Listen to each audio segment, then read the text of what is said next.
Dnes se podíváme zpátky do minulosti na to, jak kdysi vznikli taxikáři. Brácha, tak mi vyšla ta dovolená, zítra letíme s mojí holkou na ty Kanáry. Kanáry, jo. Ty jak na to bereš, prosím tě?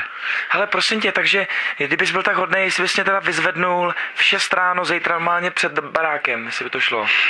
Jo, to není problém. Ty seš hodnej, Marceli. Dobrý, no, tak když jsi to ty, tak to uděláme za 700. Počkej, jak jako za 700? Já jako nemám žádný peníze, já ti přece nebudu dávat žádný peníze. No tak v tom případě budeš pěšky, no. Je to uprdele úplně. Počkej, já se ptám matky, jestli mi půjčí auto. Mami! No? Půjčíš mi auto a zítra bráchu vezu na letiště. Dobře, ale za 5 kilo. Jo.